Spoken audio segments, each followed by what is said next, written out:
ఒక బ్యాటర్ వరుసగా విఫలమవడం కామన్. కానీ వరుసగా డకౌట్లయితే ఏ జట్టుకైనా అతడిని బ్యాకప్ చేయడం కష్టం. టీమిండియా నయా సంచలనం అభిషేక్ శర్మ పరుగులు చేయడంలో విఫలమవుతున్న ప్లేయింగ్ లెవెల్లో ఇంకా ఎందుకు అవకాశాలు ఇస్తున్నారో మిలియన్ డాలర్ల ప్రశ్న. ఘోరంగా విఫలమవుతున్న ఛాన్స్లు ఇవ్వడానికి ఇది ద్వైపాక్షిక సిరీస్ కాదు. దశాబ్ద కాలంగా జట్టుకు విజయాలను అందించిన కోహ్లీ అంతకంటే కాదు. వరల్డ్ కప్ లీగ్ స్టేజ్లో ఖాతా తెరవని అభిషేక్ సౌత్ ఆఫ్రికాతో సూపర్ 8 మ్యాచ్లో గోల్డెన్ ఛాన్స్ వచ్చిన 15 పరుగులే చేసి మరోసారి జట్టును కష్టాల్లో పడేశాడు. ఓవరాల్గా అభిషేక్ ఈ మెగా టోర్నీలో 3 డకౌట్స్తో 15 పరుగులు మాత్రమే చేసి విమర్శలకు గురవుతున్నాడు. అభిషేక్ విఫలం కావడం ఇప్పుడు టీమిండియా కెప్టెన్ సూర్యకుమార్ యాదవ్కు పెద్ద తలనొప్పిగా మారింది. ఈ టీమిండియా ఓపెనర్ కంటే సూర్య ఇప్పుడు అందరికీ విలన్లా కనిపిస్తున్నాడు.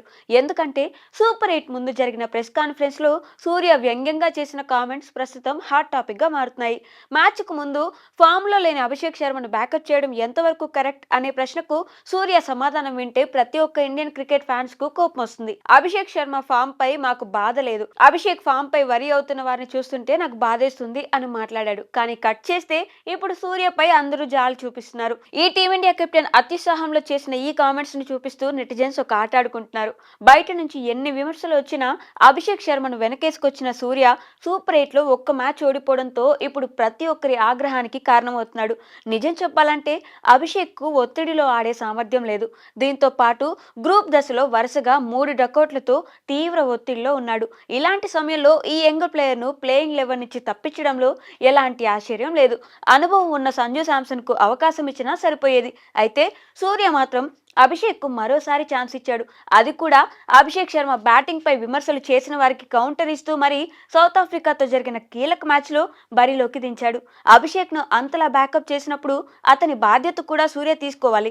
యంగ్ ప్లేయర్ కనుక మ్యాచ్ కు ముందు తన విలువైన సలహాలు చెప్పి ఫామ్ లోకి తీసుకుని రావడమే కెప్టెన్ బాధ్యత. కానీ టీమిండియా కెప్టెన్ మాత్రం అభిషేక్ ను గుడ్డిగా నమ్మినట్లు తెలుస్తుంది. ఓవైపు ఫామ్ కోసం తంటాలు పడుతున్న ఫుల్ ఫ్రీడమ్ ఇచ్చి అభిషేక్ ను పరోక్షంగా ఇంకా వెనక్కి నెట్టాడు. కెప్టెన్ గా టఫ్ కాల్స్ తీసుకునే హక్కు సూర్యకు ఉంది. ఈ దశలో జట్టు విజయాల కోసం ఆలోచించడం మానేసి వరుసగా ఫెయిల్ అవుతున్న అభిషేక్ ను నీ ఇష్టం వచ్చినట్టు ఆడుకో అన్నట్టు వదిలేశాడు. సౌత్ ఆఫ్రికాపై ఓటమి అభిషేక్ శర్మ కంటే సూర్యని ఎక్కువగా నిందించాల్సి వస్తుంది. వరల్డ్ కప్ ముందు గిల్, వరల్డ్ కప్ తర్వాత సంజు శాంసన్ విషయంలో కఠిన నిర్ణయాలు తీసుకున్న సూర్య అభిషేక్ శర్మ అనగానే ఎందుకు వెనక్కి తగ్గాడో అతనికే తెలియాలి.